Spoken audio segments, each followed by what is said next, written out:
Hello, spicy friends. So we are here. We made it. 2024. Apologies for the barking dog in the background. It just wouldn't be a new year without some sort of audio issue. So we're going to be discussing the Zaddy tonight. Zaddy is going to be our very first topic of 2024. So if you are unfamiliar, this is H.D. Carlton's book, Haunting Adeline. It is a duo set, so it is the cat and mouse duet. So this is book 1. That's what we're going to be touching on tonight. So first off, I wanted to kind of start with my basic thoughts and review of the book, because this was one of the books that I first came into. Like coming into the Smut community, coming into book talk, this was one of the very first books that I came into. And wow, did it leave a mark. But in the best way. In the best way. Like, I was warned very early by the girls that there would be some parts that were a bit jarring, if that's a way to describe it. And there definitely are. But dear sweet smexy stalkers,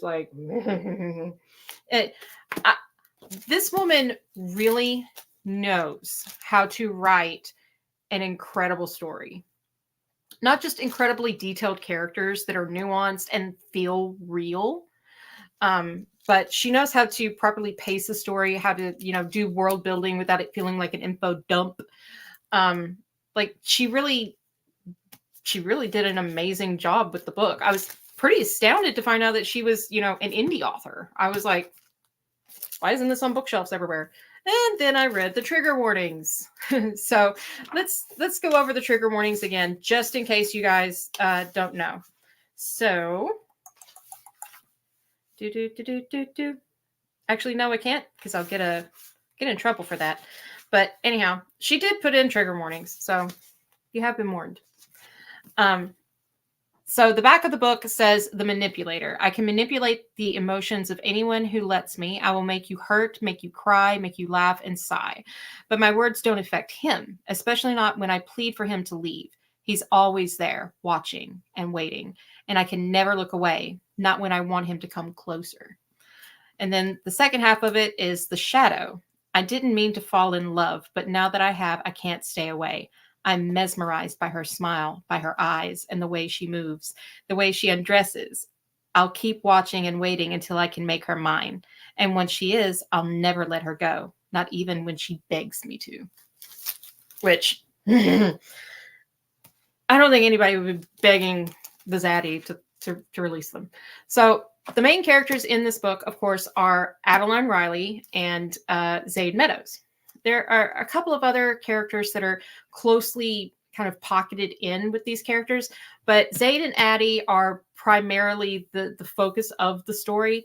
And they're, I don't know if you could call it like the beginnings of their relationship, or if it would be more like their introduction to each other. I think it would be more their introduction to each other, because for the predominant portion of this book, like, they are kind of, the banter is another thing that's incredible about this book.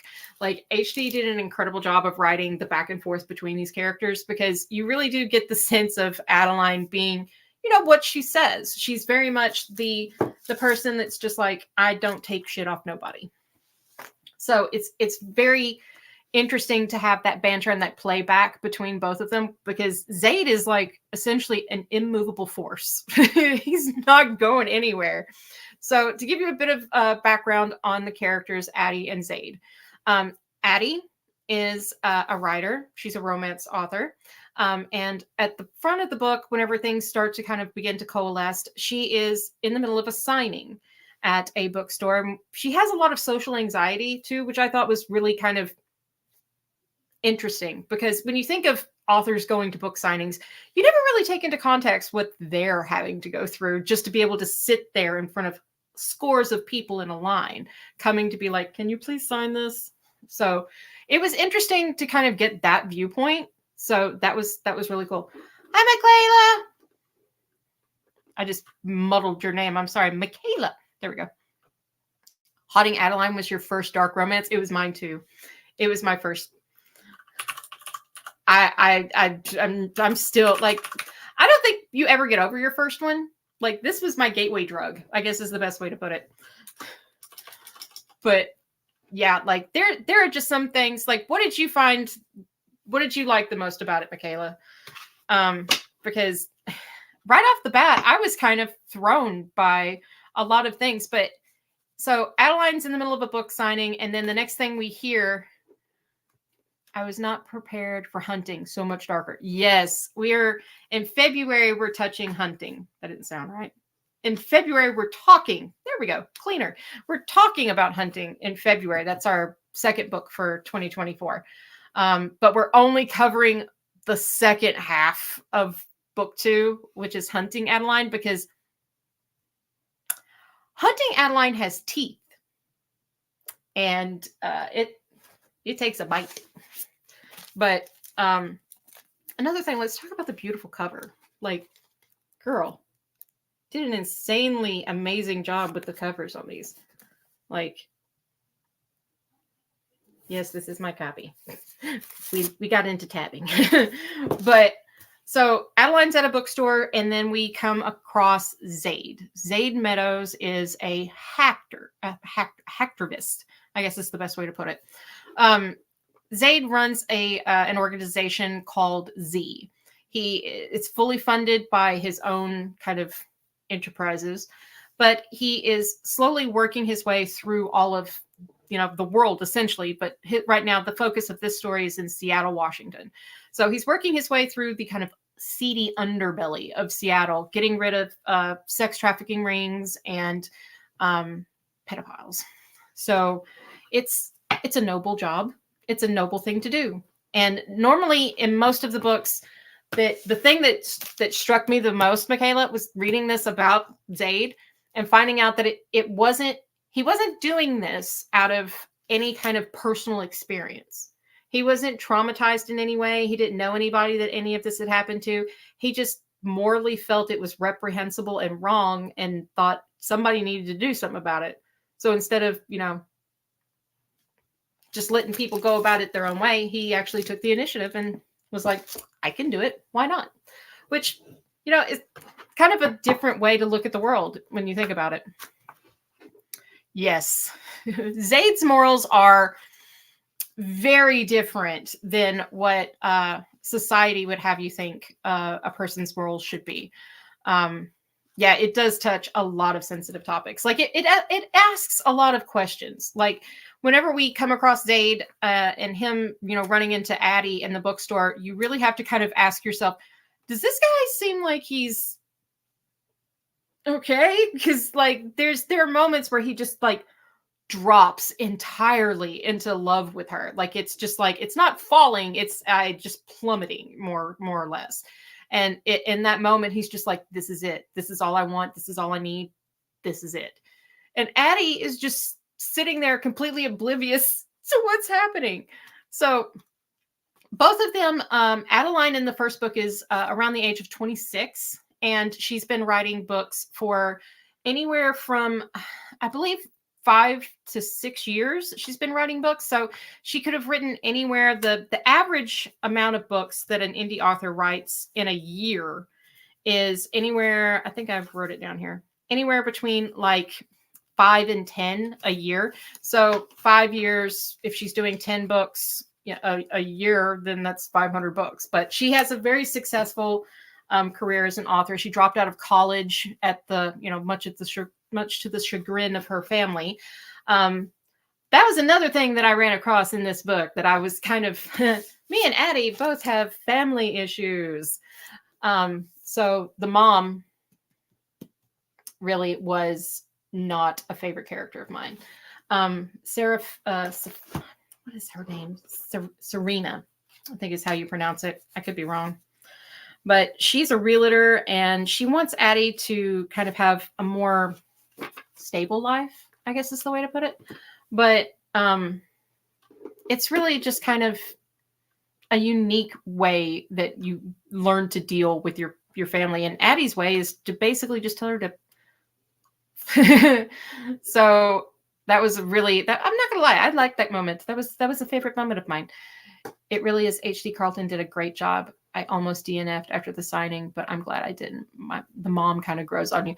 She does a little, but not a whole lot. Like, I don't like the overbearingness where she's just like, no, honey, I know exactly what you need to do. Like, this is what you need to do. Don't ruin your life. But then also the way mom talks about grandma. So there's a lot of family stuff that comes up. And that's another thing that this book does very well is it does like generational tropes very, very well. So we have Addie as our main focal point, but then we have her mom, and then we have her mom's mom, and then her mom's mom's mom. So Gigi is the kind of another one of the main characters that would run parallel to Addie, in my opinion.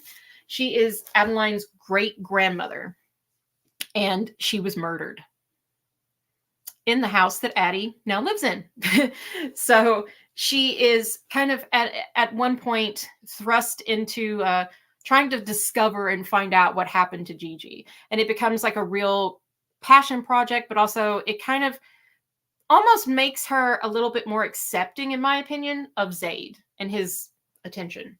Because her grandmother had a stalker named Ronaldo, who could or could not have been involved in the mafia. It's a possibility. Which I have to say, I never thought of the mafia being so prevalent in Seattle, Washington, but you learn new things every day. So Zaid is, oh gosh, how do we say, we can't say enough about Zaid. So like basic premise of this is, so Addie is 26 years old in book 1. Zaid is in his early 30s. So one thing she did do purposely, I think, was keep them very close in age, but not to the point where they were, kind of in the same generational mentality. So that was a good play that gives them the Addie and the Zaddy of it all. It's so hard to keep stuff straight sometimes. But I tongue-tie myself all the time anyhow. I do it all the time. I get nervous too. So the main focal point in like locations would be Parsons Manor, but there are many other very interesting locations in this book. One of which being a carnival, a haunted carnival with a hall of mirrors.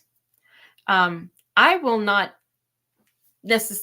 I'm not gonna spoil with details, but if you have not read the chapter where Addie goes to the carnival and ends up in the Hall of Mirrors, keep reading. Don't stop till you get there. And when you get there, make sure you're alone when you read it, because that was a chapter I've read more than once because I was just like, what? like you understand, Michaela. You said this was your first dark romance. This was my first. I went from ACOTAR to this. ACOTAR is kind of like, ACOTAR is not like basic bitch, but it is not this. This is like ACOTAR if it learned BDSM and had whips and change, but in the best way. Yeah, there is another book. HD has a lot of different, go check out all of her books. She's on Goodreads. She's on Instagram and TikTok. Go check her out, for sure. Go check out all her books. But she has these two books, the duet, the cat and mouse duet. And then she has a book called Satan's Affair. And that is another character's book that she was, kind of almost convinced in a way, I think, by the fans to write. And that character's name is Sibby. Sibby is another really important character in the book, in book 1 specifically, because of what happens in book 2. So it's kind of very, very important to remember that character.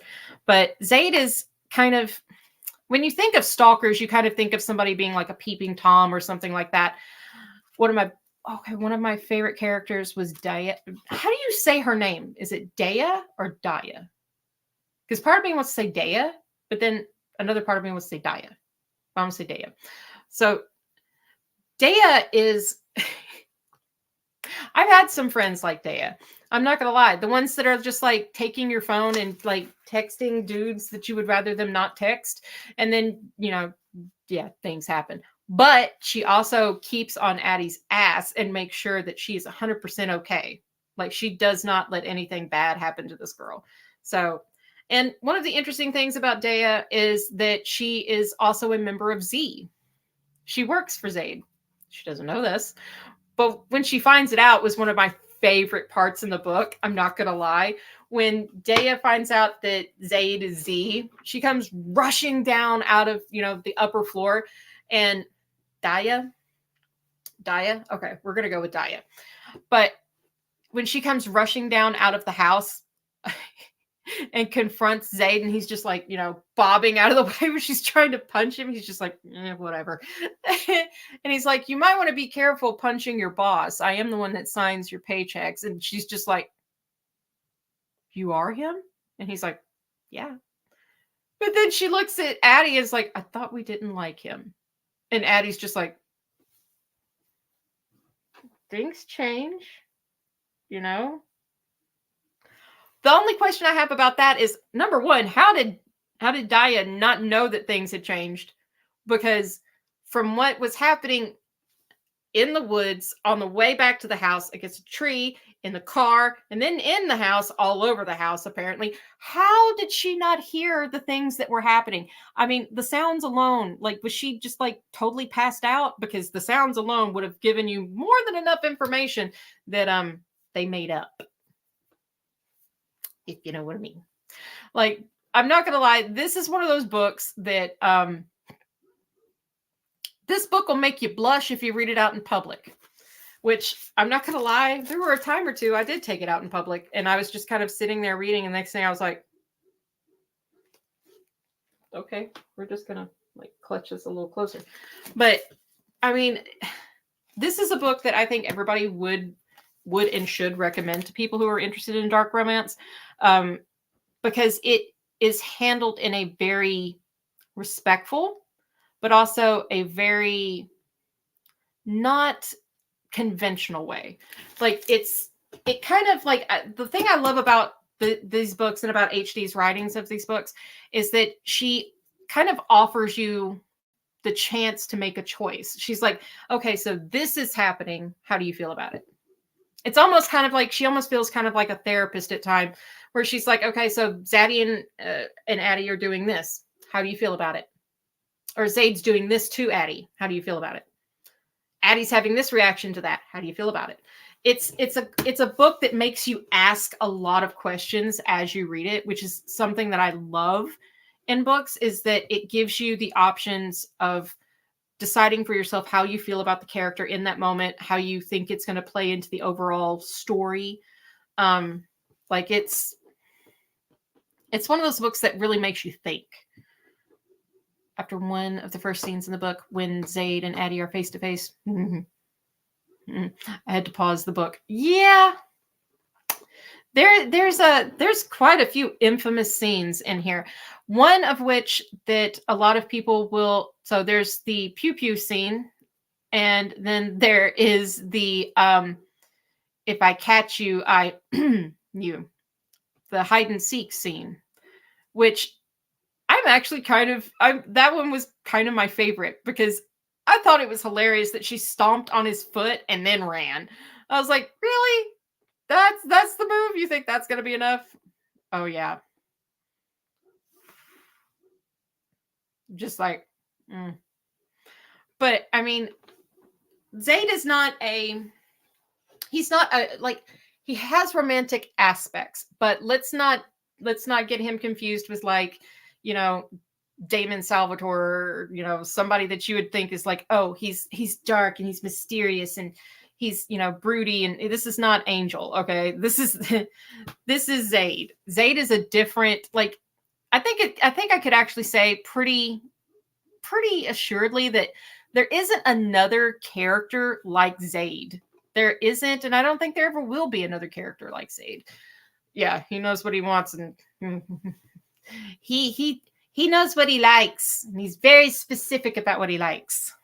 But in a way, you have to kind of admire the fact that he's like, this is what I want, and she's what I want, and I'm not going to, he doesn't put on the facade. He's like, if she's going to love me the way I want her to love me, I've got to show her everything. So he shows her everything, like everything, but also the darker parts of him. He gives her, insight into his morality, the reason why he does things. And, it never ceases to shock her when she learns something new. Like she learns about all of the equipment in the car when they're going to the party. And she's just like sitting here looking at all these monitors and buttons and all of this equipment in his Mustang. And she's just like, holy crap, you are Z, aren't you? And he's just like, it's really the quiet moments between Zaid and Addie are really moments of introspection. But they're also moments where you learn very key things about both characters. Adeline is a character that is very buttoned up and serious because of her job, but she is dying to let go. Like, I think of Adeline as somebody who's like trying to keep a certain perspective and a certain, outward look to her, but inside she's just like dying to unclench. But she hasn't really found the right person that would be acceptable for. So she kind of struggles a bit, which is where Zaid comes in and kind of liberates her in a way by taking, and it's odd that, I know it's probably odd that I say that because there's so much instruction given in this book. Addie with Zaid is kind of forced to give over her control. And in that, she kind of earns the knowledge that, in submission, you can gain more control than you can in, fighting against it and trying to be dominant. Anyone like him? I was so shocked thinking I wouldn't like the rest of the book because of how dark it was. But once I got to the end, I was shocked, but in a good way. The ending is a cliffhanger. Should probably give that out there. Yes, the ending of book 1 is a cliffhanger. It is a major cliffhanger. So make sure you have a safety belt on or you'll go right over the edge. Because reading that part, I was just like, wait a minute. No. I was like, where's the rest of it? I was like, where's the rest? And then immediately I went to go grab book 2, but then I remembered being warned that book 2 had teeth. So book 2 we're going to get to that. That's a different beast. But one of the really cool settings in the story is Parsons Manor. So Parsons Manor is a historical house that's belonged to Addie's family for like forever, but it's this huge Gothic Victorian, like think the Addams family house. That's the only thing I could kind of equate it to was the house that the Addams family was in. It's this gloriously Gothic, deep, dark, kind of brooding building, but it kind of really commands attention from the location because it's got one of those mile-long drives. It's right on like the edge of a cliff where you can see the ocean. It's got forest behind it. So it's really kind of secluded in a way, but from where it's sitting, when you drive up on it, it seems like it's got you. Like it really pulls you in. Really need to listen to the audiobooks now that I've read them. Teddy Hamilton as an okay. I need a drink. But there, it's getting so dry. I have heard small excerpts of the audiobooks, and I will say this. I don't necessarily, it's not my cup of tea, meaning no shade, no shame to the sir that does the audiobooks, but his voice doesn't sound right to me. That's not the voice that I hear in here. And that's kind of happened to me with a lot of books that I've read where like I'll hear an audiobook narrator read something and think, well, that's not how I thought that person's voice would sound. Because the inflections that people have and the certain kind of like tone that they take sometimes when they're dealing with moments of like real gravity or seriousness or even just like being flippant, everything's different. But it just didn't hit for me.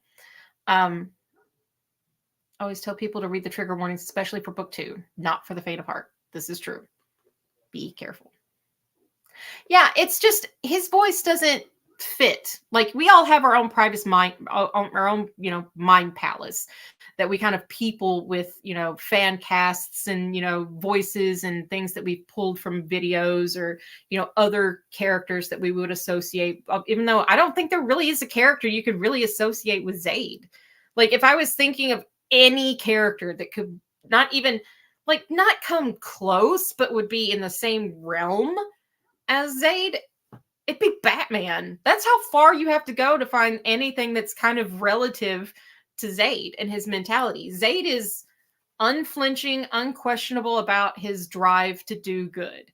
He doesn't care what means he has to take to do good. Like the moments where we first see Zayd in action, when he's breaking into this building and he's going in there to rescue these girls that are being held by these men.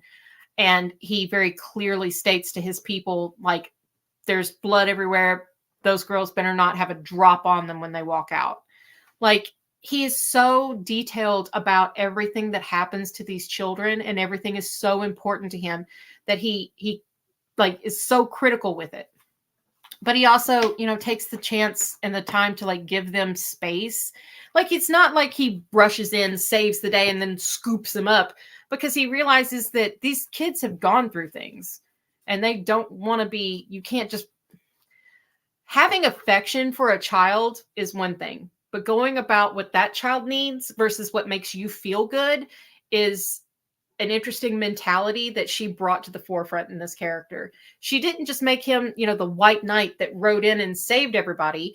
She made it logical. She made everything that he did have a purpose. And that's one of the things I think that made Zayd so memorable and so unique as a character, because he's not a good guy, but he's not a bad guy. Like he kind of tells Addie, I'm not a good man. But Adeline comes to realize, you don't have to be a perfect person to be a good person. Like, it's just true. Joe Arden is a favorite too. He does some good dark romance ones, but definitely hard to find a good Zayd. Joe Arden, I've listened to two Joe Arden recordings. One was Flock by Kate Stewart, and one was That Sick Love by Jesse Hall. The Jesse Hall, That Sick Love audio narration is actually in a video on the channel still. And Joe Arden's voice gave me nightmares. As Arrow, he gave me nightmares for like 2 weeks. I had to sleep with a light on. Like, that's very embarrassing to admit, but it's true. I had to sleep with a light on. Yeah, I mean, it's an incredible thing that he takes so much detail. So another thing that's really cool about Zayd is that even though he is like this master whiz hacker, he still has the knowledge that he can't accomplish everything on his own. Like, he can't be the guy in the booth doing the work. He can't find them, track them, and go in and rescue them. So he pretty much sets up all of Z because he wants to be a part of it, but he also wants to actively be able to be involved in what happens and have input and have impact on what happens around these victims as they're being, rescued out of these situations, which I think is very admirable. But also, like, he just gets really mad and he, daddy needs to, express some rage. But Jay is a really interesting character. Jay is his kind of right-hand man. Zayd has trained Jay up to be almost as good a hacker as him, his words. And he is kind of like the one character in Zayd's world that kind of keeps him lighthearted and, funny and stuff like that, and still like pesters him. Like, it makes me think of him in the car and he hears the lighter flick and Jay's like, I thought you quit. And Zayd's like, shut up. For reasons, because, frustration, you just need to release some. Yes, I want to hear more about Jay. Like, I really want to hear more about Jay. He's a really interesting character, because as much as Zayd is interesting as a character that would come up with this kind of, incorporation and this kind of like thing, this entity to do all of the things that he believes needs to be done that nobody else is willing to do, you have to look at Jay and think of the person who is willing to like walk into those situations and walk into an organization like Z and be like, I'm down, dude. What do you need? Because that's a very unique individual that knowing what Z is about and what it's capable of, he's just like, where do I sign on the dotted line? I'm in. It's the banter with him and Jay is just, it's perfect. She writes relationships. H.D. Carlton writes friendships and relationships between friends better than a lot of like pretty much the best. The characters feel real. Like they just feel real. They feel like real people. So the connection that Daya and Addie have, the connection that Jay and Zaid have, it's so kind of detailed, but it also flows so naturally when they're speaking to each other that it really just feels like real people having a conversation. And she did an amazing job at doing that. So like, definitely giving her high praise for that, because that's hard to do. It's hard to take a character on a page and make it feel like relatable. And even a character like Zaid that does some questionable things, some things that are hard to at first understand, and sometimes might make you a little mad. It's hard to make somebody like that relatable, because Zaid is kind of an extreme in certain ways. Like he is unflinching and unapologetic. This is who I am and I'm not sorry. Like, take me as I am or don't take me at all. But then he doesn't give Adeline the choice of not taking him at all. He's just like, I'm yours. Deal with it. It reminds me of that sound from TikTok where it's like, hi, you remember me? You gave me love and affection. Well, now I'm your problem. And Addie's just like, but I didn't do it. I didn't give you love and affection. She, in fact, keeps throughout the entire book, is just like, no, this is not going to happen. This is not going to happen. And then something happens. And then she's like, no, that's the last time. It's not going to happen again. And then it happens again. It's just like, just give in. Yeah, it's all or nothing. It's in or out. It's black or white. I wrote a bunch of notes about like so many things. So like one of the things with the story surrounding Gigi that is interesting is that Addie digs into that. When you find out about Gigi and her little romance with Ronaldo, it kind of begins almost as like a mirrored situation between Adeline and Zaid. Just, Adeline's not married and doesn't I'll be honest with you. I didn't like Great Grandpa. I didn't like John right off the bat because he didn't seem like he really paid much attention to Gigi. Because let's be real. If you're in love with somebody and you're taking good care of that relationship and you're monitoring that relationship, you don't give that person any other reasons to be open to anything else. And I think that is one of the key points that separates Zaid from other characters. Zaid knows that he has to make sure that Adeline understands this is who I am. You're not going to find this anywhere else. You won't find this love, this devotion. You won't find any of this anywhere else. It's me. You deserve this, which is why you deserve me. And I'm going to make you accept me, whether you want to or not. But I mean, he very much is one of the main, I think, attractive things about Zaid is how he is so dedicated to Adeline. He makes it clear with no equivocations. You're it. There is nobody else. Like he starts looking at her hand and she's like, why are you looking at my hand? And he goes, I'm just trying to figure out what size ring to put on it. And she's just like, don't bother. I'd say no. And he's like, we'll find out. And then with the dresses that he buys her, even with the, he teaches her fighting skills. The one thing I think is the most hilarious kind of trope throughout the whole thing is that he keeps kind of fucking with her in the most hilarious ways. Like there's the rose thing, which we'll get to, but then we've also got to acknowledge the fact that Zaid gets really stressed and needs a drink every once in a while. And he tends to prefer Adeline's grandfather's, whiskey. So that was one of the things that I was just like, you got it. Like, it's a normal thing for couples to like sometimes leave dirty dishes sitting around.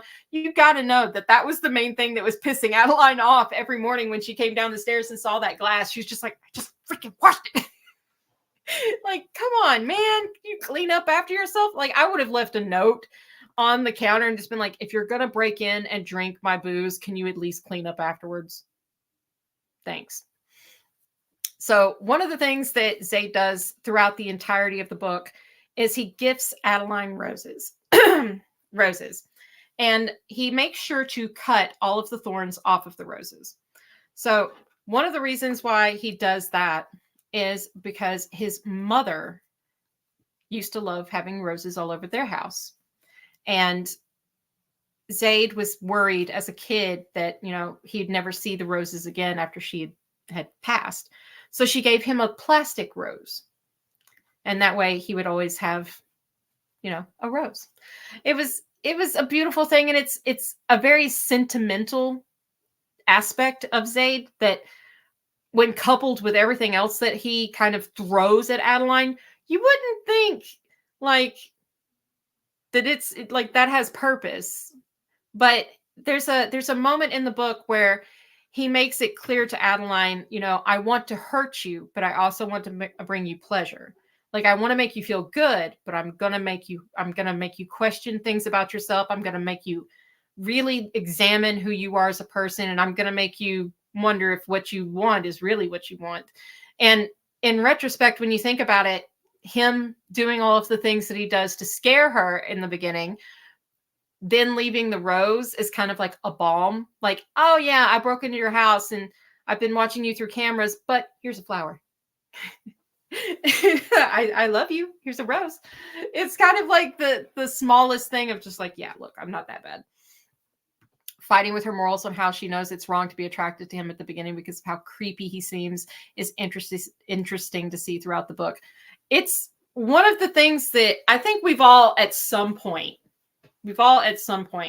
had some relationship with somebody where we were just like, this is wrong, but it it's hard to say no. It's hard to say no. It's wrong, but it's hard to say no. Sometimes you just can't walk away from them. They're sometimes the dark side is a little more enticing than it should be. But so we've got John Riley as Adeline's great grandfather. We got Gigi, which I love Gigi's real name, Genevieve. I love that name. It's so pretty. And then we have Serafina, who is Nana to Addie.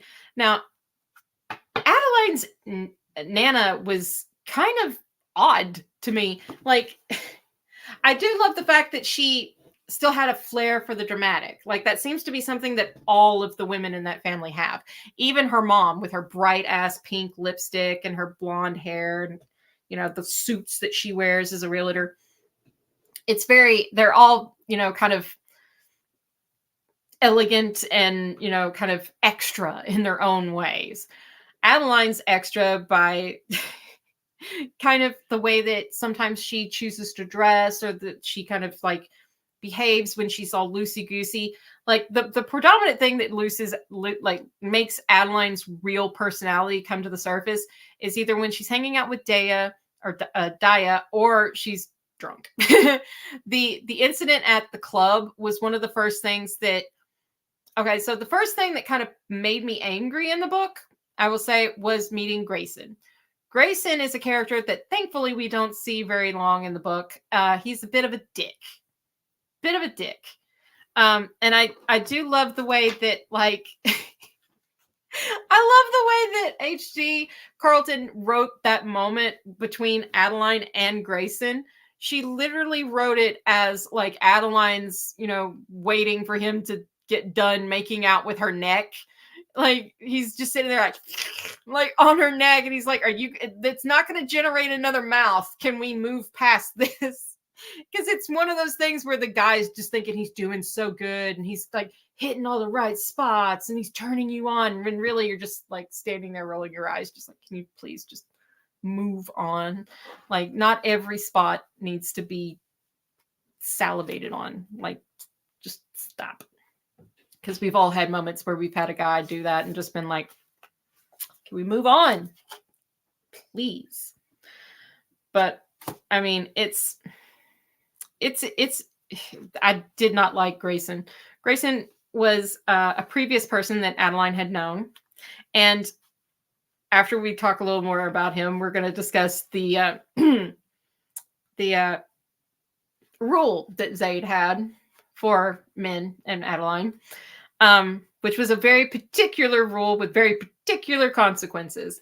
So Grayson, at Daya's behest, shows up to have some fun time with Addie. And after he's done like slogging on her neck for forever, there's this boom at the front door. So they, go down, check it out. Nobody there. And he's like standing behind her, nothing but socks on. Butt ass naked, nothing but socks on. And he's just like, let's go, baby. And she's like, did you not just hear what happened? Like, this is over. Put your shit back on and go. And he's just like, really?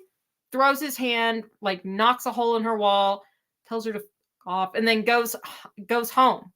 Like, walks out the door butt ass naked. Which I found very funny because Zaid was out there and he saw him and he was debating on like taking care of business, making sure there wouldn't be a repeat journey. So one of the first things that Zaid tells Adeline when she's at the club and she meets Max. Max is, or not Max, Archie. Sorry. Max is the best friend of Archie. My bad. I got confused. Archie. Archibald Talavera. The third. He's kind of a dick. Again, so many dicks, and yet the only one that matters is the one that just tells you who he is. One. Archie is part of a crime mafia kind of syndicate son. He's like the heir apparent. Okay. So he's throwing his weight around. He goes and he finds Adeline and drags her up to his private area in the club where he's got all of his boys just kind of like chilled out, waiting, for him to, it very much felt like the wolf herding the sheep in for slaughter with Archie and his friends. Like the whole arrangement of them sitting, how they were sitting, and then like they were expectant, but kind of realizing that, yeah, he was going to come back with the girl. They just didn't expect him to come back with two. Because Daya was like, no. Where she goes, I go. Let's go. So while she's up there with Archibald, she starts getting these text messages, and they're coming from an unknown number. And of course, after a while, she kind of figures it out, like, this is my stalker. And he's like, if any man lays his hands or puts his hands on you, they'll be in your mailbox in the morning. And her first thought is, I don't have a mailbox. Which I was just like, that is the least of your worries. Not having a mailbox is the least of your worries right here. So not being one to kind of take any shit or be bossed around, Adeline decides she's going to do what she wants to do. And she does. And that doesn't go the best way for her. Well, I mean, it goes okay for her, just not for Archie. Archie ends up somewhere. We don't really know where. He just, he was somewhere. And I think the main reason why Archie ended up the way he ended up, not only because he touched Adeline, but because of what he was saying to Zaid about Adeline. You don't make disparaging comments about Adeline Riley to Zaid Meadows. That's his woman, whether she knows it or not. Don't do that, because I'm sure he could find a place to stash the body. It was creepy. Like, I'll be honest with you, like the whole Archie thing that was like, why would I regret it? And he goes, being in my, or how do you say this night ending? You being naked in my bed, sated. And I was just like, that's a thing to say. I mean, I don't know if it'd work on me, but maybe if it was said the right way. But Archie seemed kind of like the stranger danger. Which is why I think Dio was like, we're going together. Archie was stranger danger. But, I mean, it was... That whole scene with her in the conservatory, like the house itself is really a character in the whole book. So Parsons Manor, like I said, it's kind of a familial place and stuff like that. But even Zaid, as somebody who's breaking into the house habitually, kind of starts to think there might be some ghosts wandering around. one particular scene where he's hiding in a closet watching Addie sleep. He feels something kind of like on the back of his neck, and he's just like, knock it off. Just kind of like he just talking to himself. But then he even admits further along in another line and another time that he's walked through the house and felt like he wasn't alone. So it's kind of like, what secrets does Parson Manor have? The author did a good job when you hate a character with passion. I hated Archibald so bad. Like, I didn't like Archie, and I did not like Max, and I did not like Grayson, but like out of all of them, Mark was the one I did not like the most. So Mark Williams, I believe is his name. Let me double check that, because I wrote down everybody's name. Yes, Mark Williams is actually the son of Addie's great-grandfather, John, his best friend, Frank. So Frank Williams is the dad of Mark Williams, who is a senator. And I'll be honest, as soon as I heard the word senator, I was like, oh, God. I was like, oh, this is not going to be good. And yeah, Mark Williams is a skeezy senator that is involved in a thing called the Society. The Society is like this, pretty much what it sounds like, secret society that Zaid comes upon because they are taking children and sacrificing them in some sort of banal ritual that they're doing to like imbue themselves with more power or something for some sacrificial use. And Zaid makes it his mission to make sure that it stops, that he can find them and put a stop to it. And he locates and finds out that Mark has a lot to play in it, which is something that I really admired in the writing about Zaid and the Mark character and the whole society narrative, was that there was a point made that it's not just random bad guys. It's not random bad guys all the time out there doing the bad things. Sometimes it's the least suspecting people, or sometimes it might be the people you suspect, but people that, not everybody believes there's anything they can do to stop. People in positions of power are a lot more threatening when you put them in a narrative like that. Yeah, the Society is straight up demonic. Like, grab your holy water. And I don't mean the whiskey. But like I like just the mannerisms that Mark has, like the way he talks and his braggadocious type like nature. And then when he sees Addie and sees Zaid clocking Addie at the bar, she's just over here minding her own business, working on her book and looking at stuff about Gigi's murder. And then this skeezy guy leans around and like takes a picture. Zaid automatically goes, erase it right now. Like the second that happened, I was like, oh, somebody's gonna be missing a hand when they leave that bar. But yeah, that was one of the moments that I was just like, wow. Okay, that's bold. That's bold. But another detail that was really interesting to see and hear and read about Zaid is while he is undercover doing his thing with the Society, trying to get inside so he can dismantle it and, take it apart. While he's undercover, he's meant to be of the same mindset as these gentlemen. So he's meant to kind of mime the same attentions that they would have towards certain people, i.e. young drugged out waitresses or very small people walking around with their parents. And I love the scene at the bar where he makes a point to make Mark assume that he's looking at a child when he's staring at her chicken nuggets or something. The fact that, when we see him rescue the other small girl from the dinner party, it's very touching and it's very interesting when you look at somebody who has to enter a space like that and have a mentality of, I have to make this feel and look real, or it could cost me and her our lives. So the way he kind of approaches everything with the sensitivity, and you could almost hear, like when Zaid talks, you almost hear it in his voice where his voice commands attention. Like, he wants your attention. He wants you to understand him. He wants you to hear him. But when he starts talking to the children, the way H.D. Carlton wrote those lines, wrote those interactions, it almost like you can almost hear his voice drop an octave and talk softer to them. Kind of like, not in a just in a very kind of quiet, easy, peaceful kind of way, which is something that you don't always pick up in writing. Like, that was a very interesting nuance that she was able to add to that character.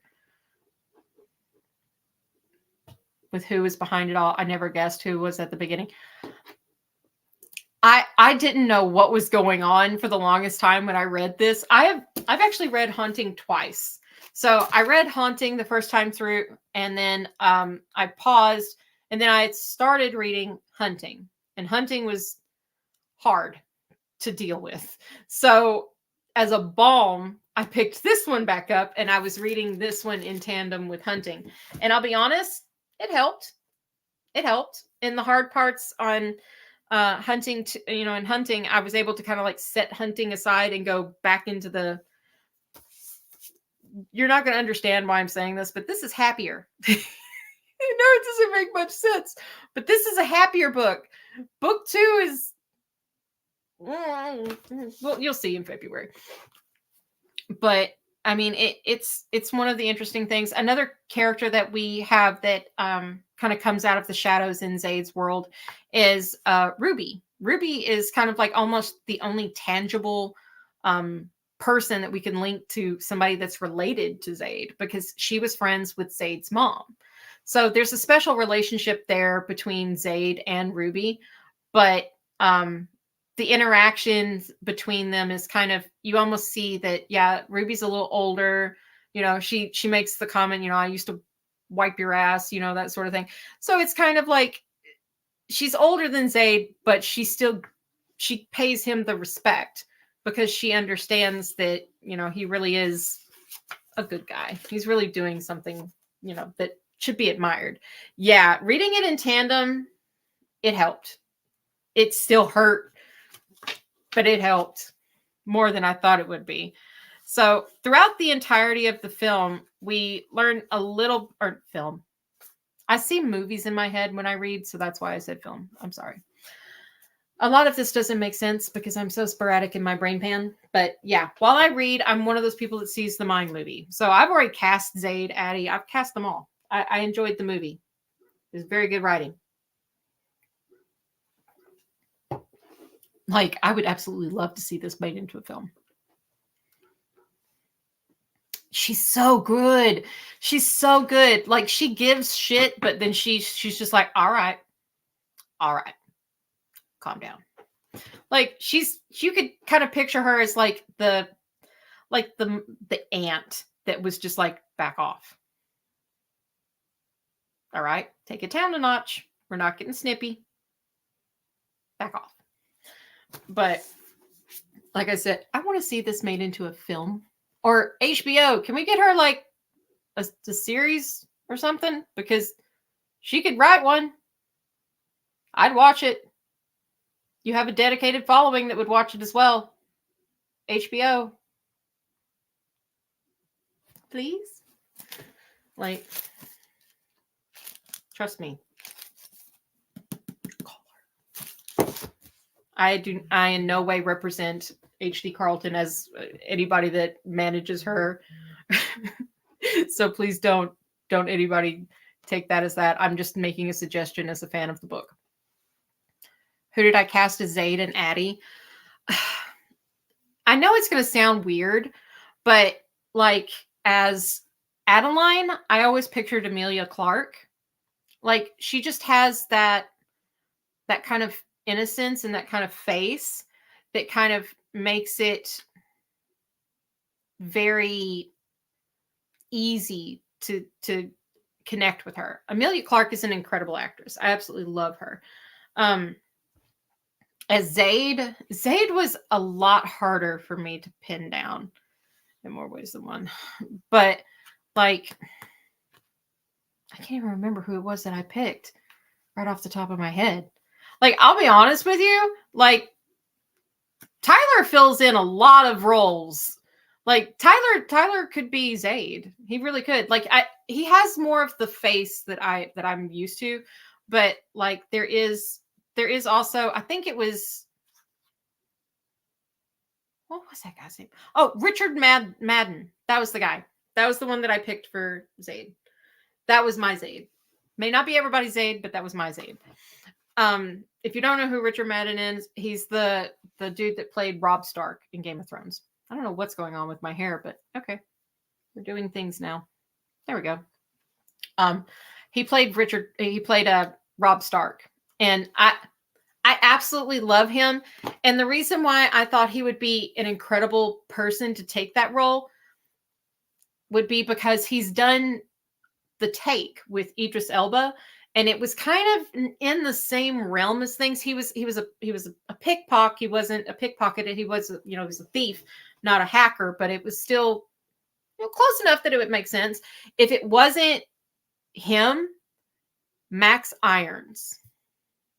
Max Irons plays, he plays some incredible roles, but he's Jeremy Irons' son. He's the eldest son. And if you haven't looked this man up, go look him up, because he had some of the best genes to work with, and he did good. Like, the man is beautiful, but also he has that kind of deep but respectful kind of tone that draws your attention. Like, I don't see, like, I've seen artist renderings of Zayd. Me personally, my taste, I don't go for like men that are like muscle on muscle. I like toned, but streamlined. I like something with a little bit of, I don't like a lot of, but I like a lot of, I like muscles, but I don't like, like, I can't even think of somebody to equate. Like, I don't like muscles on muscles. Like the dudes that look like they go only to the gym and have like 3 necks. I don't like that. I like a little more lean, athletic, muscular. That's my flavor. It's very revealing about myself. Oh, passion flicks, because they include the spicy stuff. That'd be okay with me. What's great about the book world is hearing about people's ideas for actors for these iconic characters. Fan casting is one of the best things that I've come across in the book talk community, is where you can see the range of perspectives and the range of associations and relationships that people have with these characters, and how it's able to kind of, it's created in their own mind, but because the writing is so good, it does fit everybody's particular taste and everybody's particular, version of the characters, which is, again, something that points to the brilliance of the writing. But like, we learned so much about hacking in this book, which, I mean, we learn a little, well, we don't learn so much. We learn a little bit about hacking. So there are a couple of things that I wanted to touch on, just informational wise. So, as being somebody who would do things in a younger life that they no longer do, that were fun, but they're no longer fun. We don't want to get in trouble. So there are different types of hackers. So I was trying to figure out what kind of, what in the hierarchy, where did Zayd fit? So right off the bat, you would think hacktivist. A hacktivist is someone who hacks into government networks and systems to draw attention to a political or social cause. Think Timothy Oliphant's character in Live Free or Die Hard. So there's, yes, gotta support. I was wearing it because it is cold, but it is also very comfy. This is one of my favorite hoodies. The other one is my Game of Thrones hoodie that is in my closet, but I've been wearing this one, and it is very, very comfortable. 10 out of 10, do recommend. Go check out Tyler's merch. Tyler is not affiliated with the Court of Smut and Spice, even though we would very much like him to come on the show. Just saying, Tyler. You send me more merch and I'll pimp it on the show. I'm not ashamed to do stuff. Just saying. We gotta represent the Rebel Pack. Got to. I also wore it on my other pod because it's Rebel Roses, so it fits. But yeah, this is really comfy. If you haven't tried the, like, go get the merch. Plus, go support Tyler. He's a good person. Brilliant actor. Really nice man.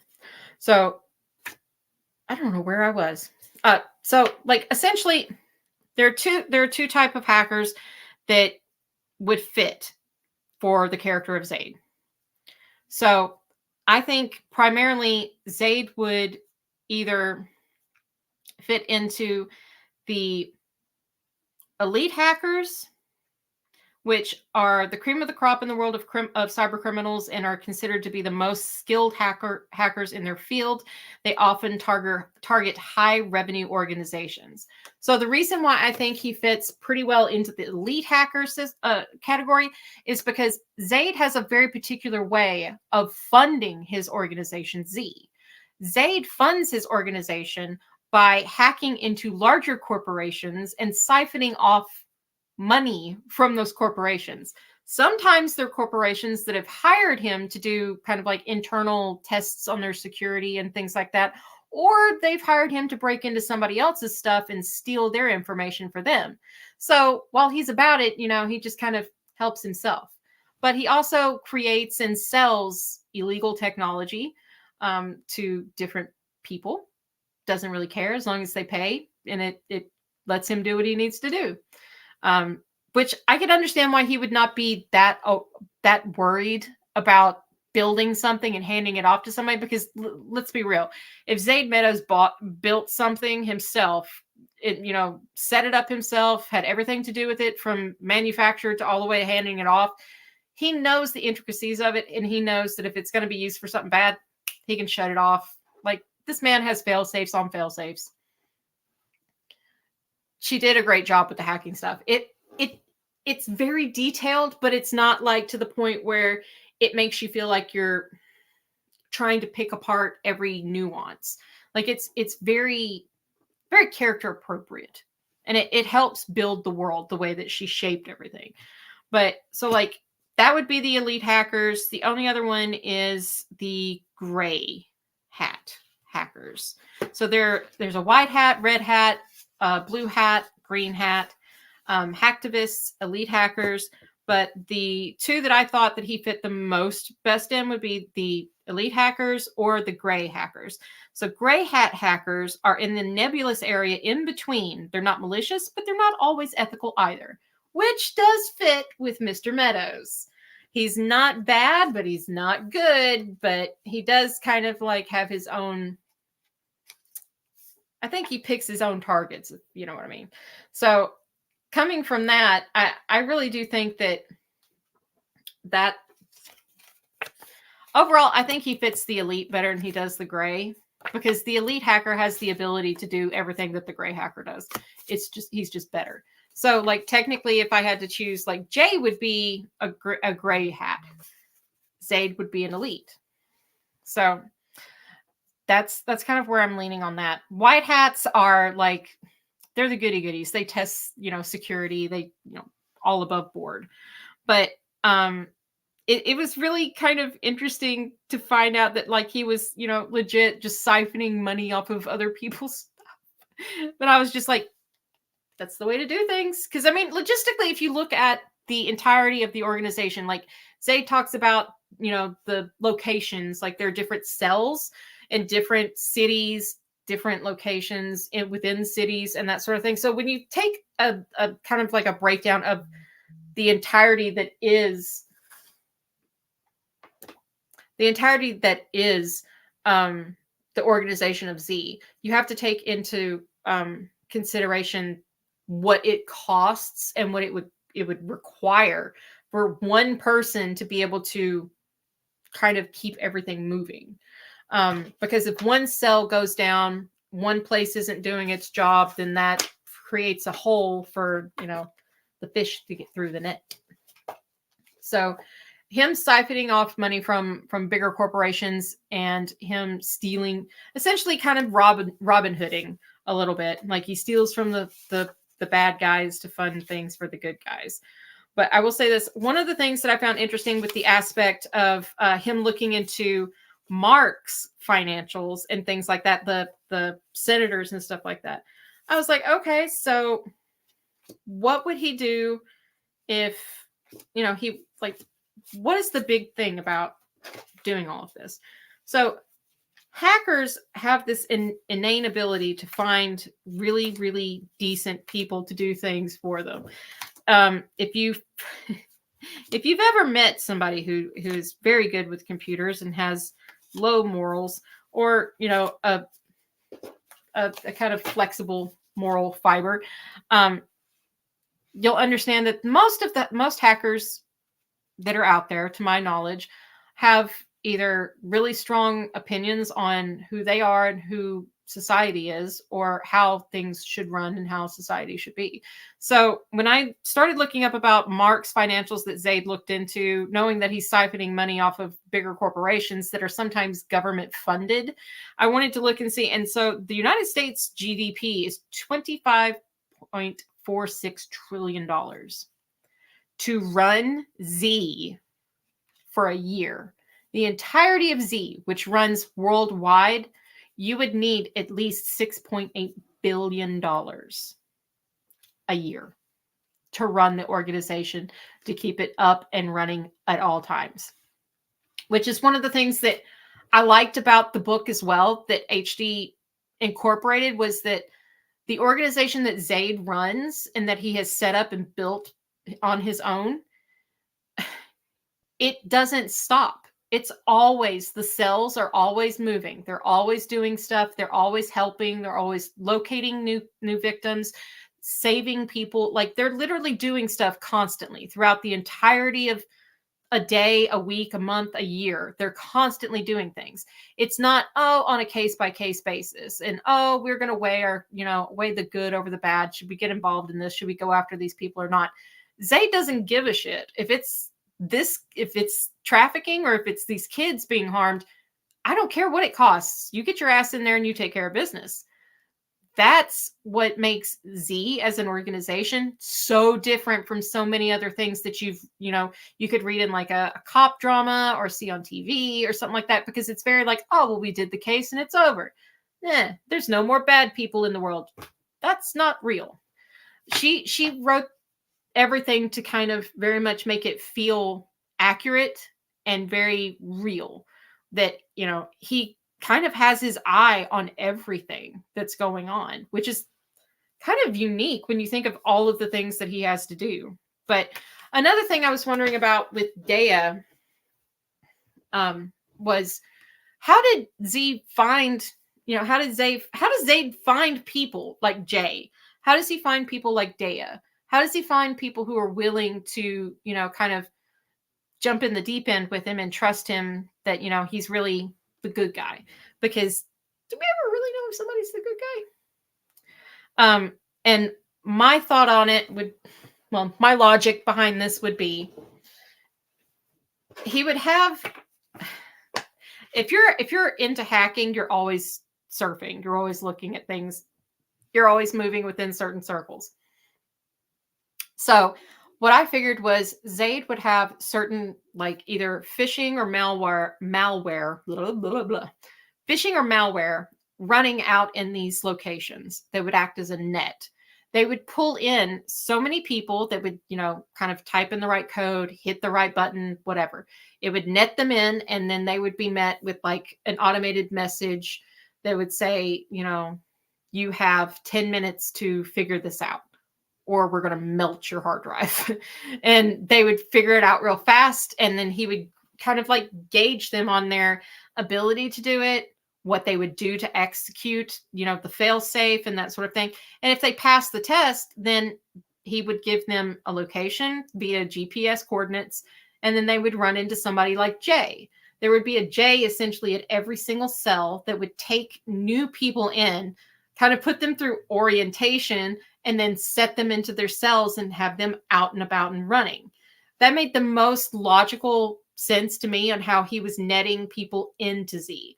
Now, granted, there are probably people that are searching for Zayd and they find him and say, I believe in what you're doing. I want to be a part of it. That seemed to be kind of like what Daya was doing.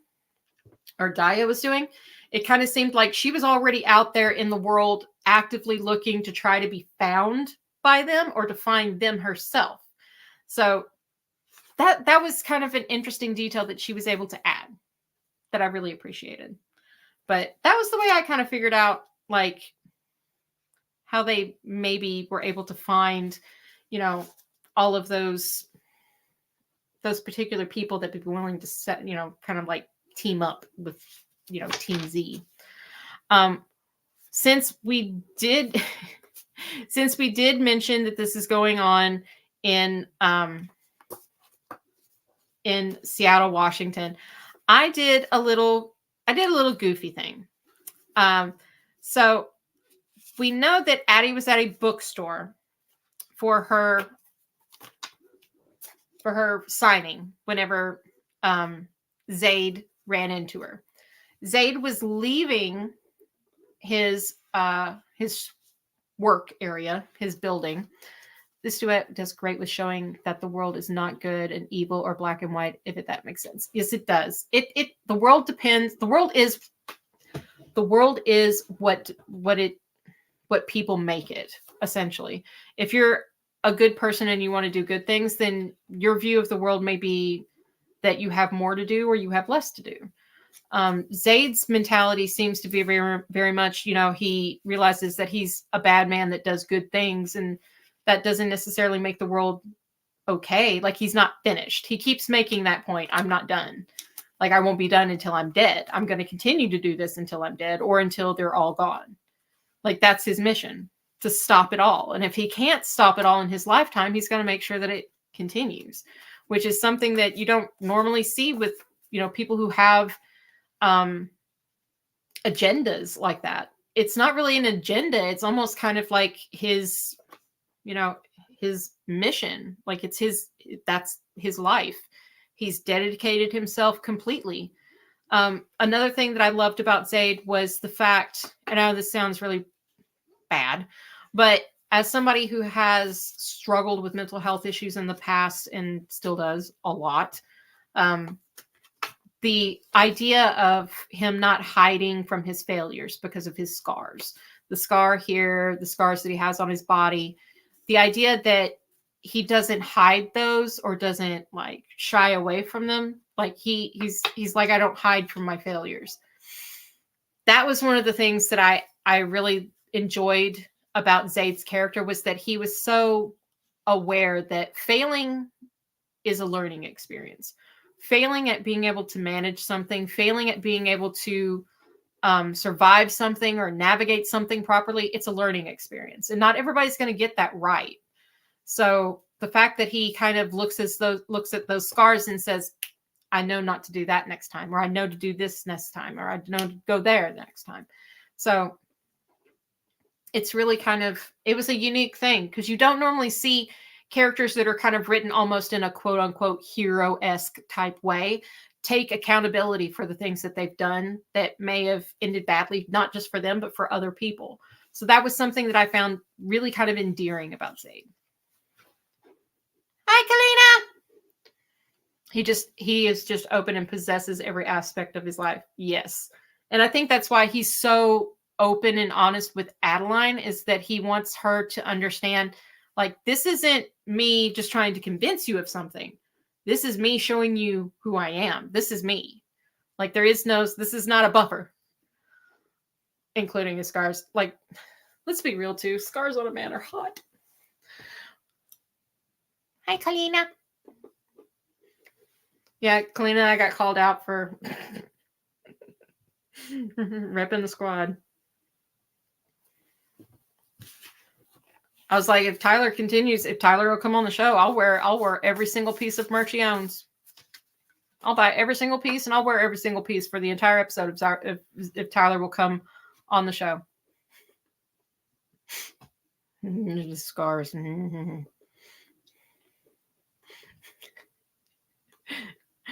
Yes, I am a horrible. I am shameless. Is what I am. I'm shameless. So, like I was saying, I found some really interesting information. Wearing your hoodie too. It is so comfy. They are. They're so comfy. Like legit. Like these. I love these. Where it's like the cloth kind of like string, but it doesn't have like the hard pieces and it has the flat sewn. Oh God. The only gripe I have is that I wish the hood was a bit bigger. Because see, this is pulling on the shirt. It's actually pulling the actual shirt up right here. And it kind of like, it's a little too close. The hood needs to be deeper and it needs to be bigger. That's the only gripe I have about the entire hoodie is that your hood, Tyler, your hoodie needs to be a little longer in the neck area and it needs a deeper hood.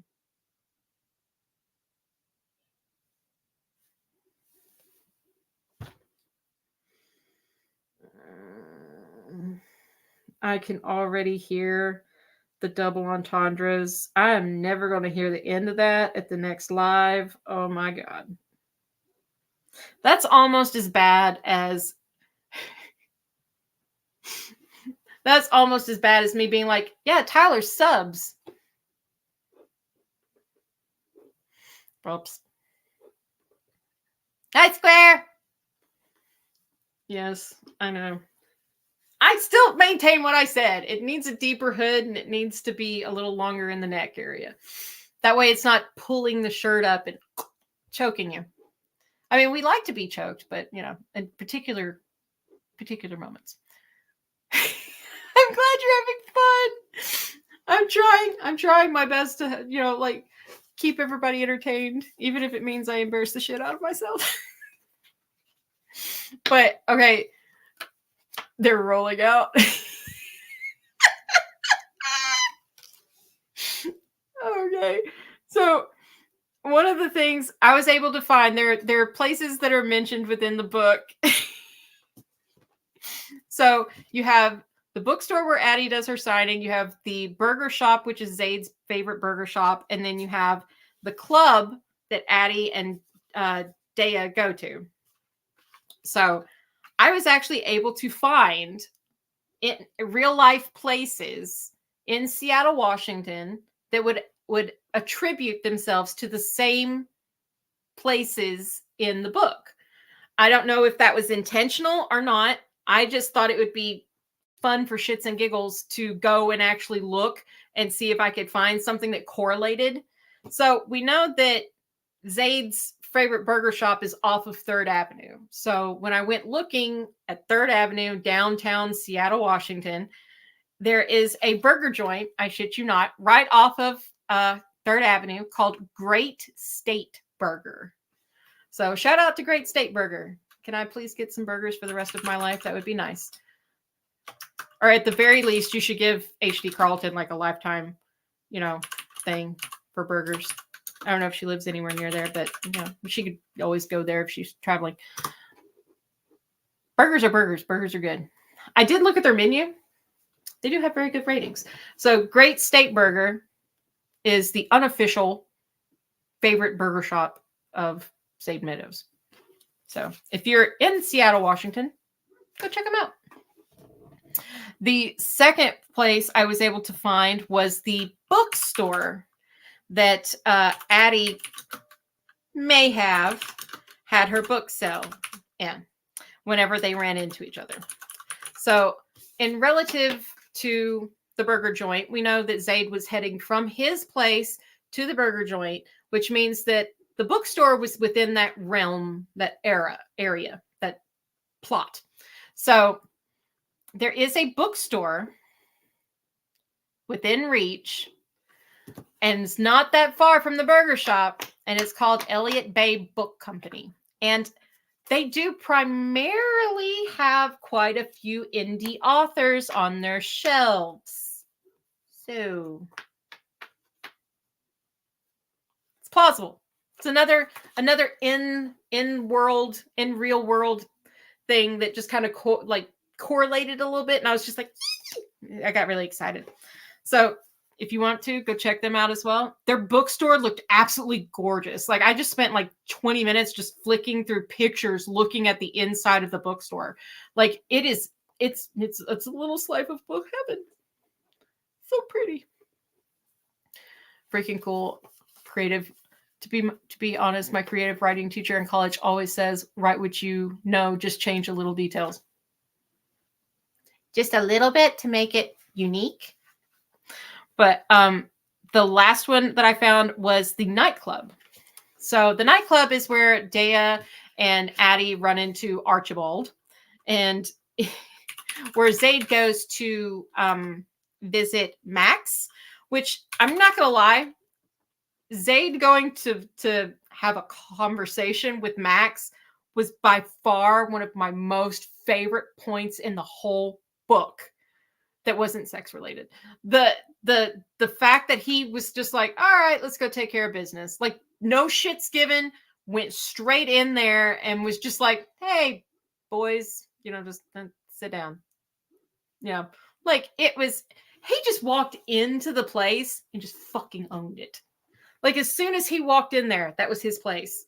He felt completely comfortable, completely confident, didn't care how many guns they had in their pocket because he knew where to point his. It was beautiful. I think one of the things I love the most about Zaid is that it's, okay, so the devotion, but also the nature of nobody is going to hurt you because I'm here. I will make sure you are okay. You are mine. I claim you as mine. And as long as you are mine, nobody will harm you. I love that. It's so fucking sexy. Like it is so hot to have a man just be like, you're mine. You are mine. And as long as you're mine, nobody's going to harm you. Like I got you, boo. Like it's so fucking hot. It is like the most hot thing ever to have a man just be like, yeah, that's my girl. Back the fuck off. Like granted, confident men don't have to do that. But still, it's very, very attractive when you do. Just say, yeah, it's hot. It's hot. It's hot. It's hot, hot, hot. Yes, possessive, but not too possessive. Possessive, protective. Not possessive, I'm going to put a collar on you and leave you in my basement. That's a different book series. Seriously. So the name of the nightclub that matched the aesthetic the most, it's not exact, but it matched the most, was Trinity Nightclub. So Trinity Nightclub is on Occidental Avenue, which is what I thought was hilarious about the name of it. But the bookstore is on 10th Avenue, the burger joint's off of 3rd Avenue. So all of these are actual places in Seattle, Washington, where you can go and, see what you think. See if they correlate enough to where they could be, your own little in-world experience. At the very least, you get to go have fun at a club. You get to go eat really good burgers and go to a bookstore. It's a win. Can't do any better than that. Sounds like a good day out, in my opinion. Beer, burgers, and dancing, maybe. Let's all take a trip to Seattle. I'm down. I'll go to Seattle.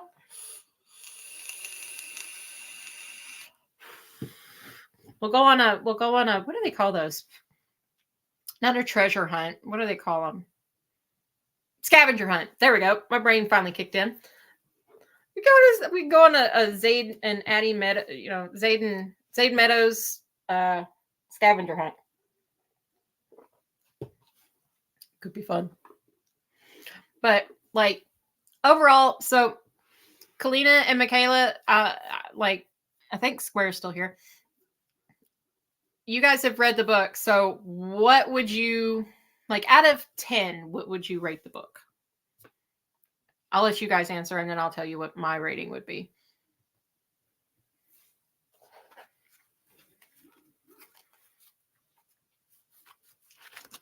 All I can say is if we take a trip to Seattle, you guys are going to have to pull me out of that bookstore. I'm dead serious. That bookstore looked fucking amazing. It was a lot bigger than I thought it was. I'm not going to lie. Looking at it from the outside picture, I was just like, oh my God, it's so small. I don't know if this would work or not. But then as soon as I found one of the interior photos, I was just like, oh yeah, we're golden. More than enough room. And the atmosphere. Oh, and they've got like a little counter that does like coffee and cake and sandwiches. Like, just pull me up a bed. I'll make my new home. It's so pretty. Are you guys still here? Okay, so Michaela says, in general, 9 out of 10, but depending on the topics in the book, it might change. Okay. Kalina, what do you think? I mean, we all love the Zaddy. And, like, let's go ahead and make this abundantly clear. There is only the Zaddy. The Zaddy is the only one that has the daddy energy. There will never be anybody who tops Zade Meadow. Zade Meadows is the preeminent. He's the tippy top of the spear. He's never going to be matched. Like, feel free to continue to try, authors, but I'm telling you, the bar has been set, and it is high. It is very, very high. Like, I started reading Smut by reading ACOTAR, and then I came here. So it was like, I started off with the training wheels, and then by the time I hit Akamath, the training wheels just fell right off. And then when I hopped into this book, I was just like, so we're just not even on the bike anymore. We're riding something completely different. I mean, as long as he wasn't complaining. But I'm just saying, there has not been, I don't think there's a character out there that could compete. Just saying. Hey, I am so down. I will so go to Seattle. I will so go. I love traveling. We'll go to Seattle. We'll take over. All I'm gonna say is if we go to Seattle, like, you guys, if you drag me, like, just forewarn me if you're gonna drag me to Forks, because we all know that's where the freaking Twilight stuff was filmed. Not prepared for the duet. I need more dark romance Rex now that I've read it. Tori from TikTok tagged me in a video. It's on my page. Apparently she's the one with the Rex. She's the one with, like, the key to the magic cabinet that knows all. So definitely go check out Tori. Kalina, what did you think of the books? Did you read the book? I thought you were reading the book, Kalina. Did you read it? If you didn't, it's okay. There's no assigned reading. Oh God, this could be a bad idea. Sorry, I needed a new battery. All I can say, like, I'm dead serious. Y'all are going to have to pull me out of that bookshop. I'll spend, like, the predominant portion of I won't eat. I'll just buy books. That's how pretty that bookstore was.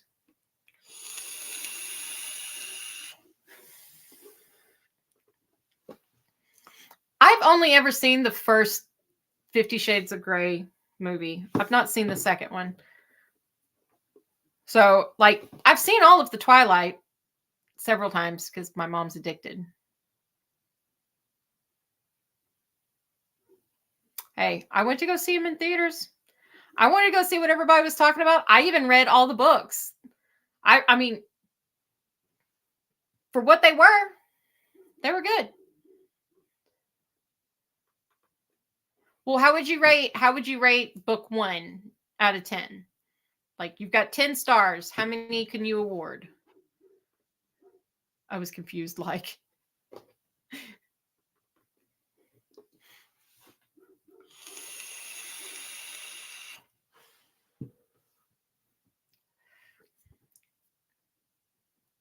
Like, I'll be honest, out of 10, it's a straight, it's a clean sweep. It's, the trifecta. Like, the way she was able to write a book that was not only insightful, endearing, and you were able to connect to the characters not only in a way that was relevant to how you may feel about certain topics or how you may have experienced certain things. Like, I'll be honest with you, one of the reasons why I love this book so much is because coming from a survivor place, I'm an SA survivor. So coming from that type of place, yeah, it had an amazing plot. 50 Shades of Grey was so good. I'm gonna I need to read the books. Everybody has told me that like I need to read the books and then watch the movies because they're like the movies are just not a lot. You need more context. So read the books first and then watch the movies. Don't get me wrong, I love me some Jamie Dornan. And Once Upon a Time as the Huntsman. Yes. Always. I loved watching him on Graham Norton when he was talking about his funny walk. He's a funny guy. He's gorgeous. But coming from being like an SA survivor and reading this book in pretty much the way that Zaid teaches Addie to not be afraid to let go, to let somebody else have control, to make you feel loved, worshipped, appreciated, but also safe. That's something that I didn't expect to take away from this book, but in a lot of ways, this book gave me the confidence and the freedom to explore different ideas and different situations that I might not normally feel comfortable in, but having read the book and gone through those moments with Adeline and with Zaid in a safe kind of supportive environment, this book is very liberating. Like, it pushes you out of your comfort zone. It makes you ask questions and it makes you really think about who you are and what you think and how you feel about things. I mean, and I think she did that very well, not just with the sex moments in the book, which are, a big thing, but also with the character-driven moments and the storyline itself. Like, she really did write a book that makes you be introspective. And that's a huge achievement. But this book really kind of gave me permission to feel okay about things that, might have been difficult for me earlier. But it was very liberating to like feel confident enough to be like, yeah, I like that. That sounds good to me. I want to try that. So definitely, be aware that there are trigger warnings for a reason. The second book definitely has a bigger bite than this one, but like if you're wanting to try dark romance, you're not going to find anything better. You just won't. Period. Sorry. I'm catching up on comments. Which you appreciated. He was great in, Once Upon a Time. Yeah, I was pissed that they killed him. It pissed me off so much. Okay, so yeah, I'm definitely going to have to read the books. Oh, yes, he's glorious. Jamie Dornan is just like, Everybody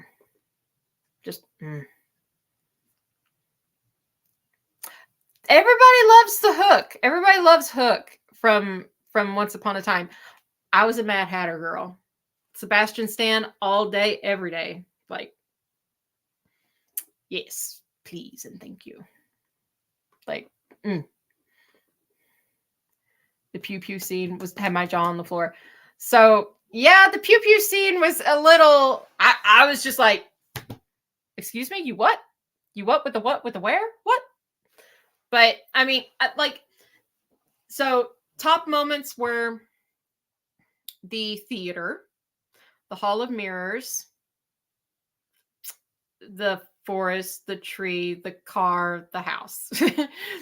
The other moment, the moments that grossed me out the most, like in the book, where Grayson, like literally trying to perform an oral tracheotomy on Addie in the hallway of her house, fucking Archie with his hand down her pants. I was just like, like, come on. Well, I mean, she did, but I mean, it was just like, really? Like the whole, like, it's not the fact that he had his hand down her pants. It was the fact that he had her hand down her pants and it was like, sing for me, little bird. I was like, oh no. Like, that just feels so wrong. Go away, you bad man. Like, it was so fucking creepy. Like, sing for me? Are you fucking kidding me? I'm sorry. I'm a fucking screamer. And I can tell you right now, nothing that comes out of my mouth when you make me hit that high note sounds like a fucking song. I'm sorry. Like, you do good if you can understand fucking syllables if you hit the right spot. But, like, let's be real. Like, that was just like, that was nasty. That was a nasty man. Just... And then Mark, oh God. The sweaty senator that was just like all up in everybody's business. And the scene where he was watching Sibby at the carnival where he was just like, I fucking the broken doll. I was just like, no.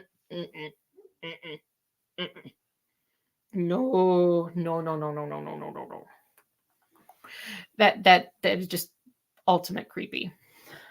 But so that is our show, guys. Make sure you guys go follow Miss HD Carlton on all of the socials. Go check her out. I know she's on TikTok. I know she's on Instagram. I don't know about Facebook or any of the other socials, I'm assuming. But go to TikTok and you can find her page, or go to Instagram. You can find her link. All of her books are for sale. Her merch are for sale on her sites. They are very nice exclusive editions of these books on her site. So, oh, she has a Facebook group. Okay. I'm not on to Facebooks. So go check out that. I know she does have a newsletter on her website, so you can always sign up for that. So you can get any information that, she puts out. Also, she does have another book coming out that's called Where's Molly? So we're kind of primed for that. That's going to be epic.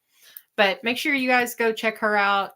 Give Haunting and Hunting Adeline a chance. But be responsible and be aware, read your trigger warnings, and know what you're getting yourself into. But ultimately, in dark romance, you have to understand that everybody's going to have a different perspective, a different experience, and a different opinion of things. But what's most important in this community is respect. Being able to respect people for their opinions, their thoughts, and their feelings about characters and about the context that they derive from a book. Everything is subjective. Stories are subjective. So it did get banned, but we're lucky it got released. It got an early release for good behavior. She made Zayd behave for a while, and then he got to come out and play. But yeah, just everybody be kind of aware that, people are going to have varying degrees of opinions on these books and on these characters and things like that. But ultimately, just respect everybody's points of view and be kind, because, like I said, this book did amazing things for me and it means a lot to me and I really enjoyed it. And it's something that I've already read twice and I'll probably reread again. So, like I said, 10 out of 10 would recommend. But I'll keep you guys updated, and next month in February, we're going to be covering hunting. So keep your eyes open, and I'll make sure to let you guys know and put up all of the promo on TikTok and on the Instagram page. If you're not following us on yes, I do. I do have an Instagram. And not Instagram, a Goodreads. I do. I'm working on getting it loaded into the link tree in the TikTok bio. But I do have a Goodreads. It is it's not the whole A Quart of Smut and Spice. It is, okay, hold on.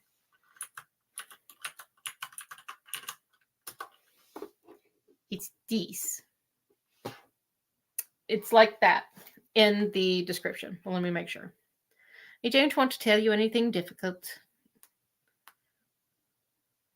Okay, home, more, profile. So it's that plus podcast. So it's ACOSAS podcast. And it looks like that. I have 0 friends. but I have 2,235 books, which is the master TBR that I'm loading onto that. So it's there. I'm working on getting that linked into the link tree, but yeah, go check us out. Go check out the Goodreads. It's got the master TBR on there. Everything almost is on the shelf, so it's easy to find. Please do come follow us here on YouTube and on the TikTok page and on Instagram. Those are the only 2 socials that we have, because those are the only 2 socials I feel comfortable on. But yeah, everybody have a good night. Thank you to Michaela and Square and Kalina for being here. Thank you guys for keeping me company. And I had such a good time, amazing interaction and conversation about this book. Thank you guys so much. And I hope to see you guys next time. So I'll see you guys on TikTok. Until next time. So make sure to have fun, take care of each other, explore, but always keep it smutty.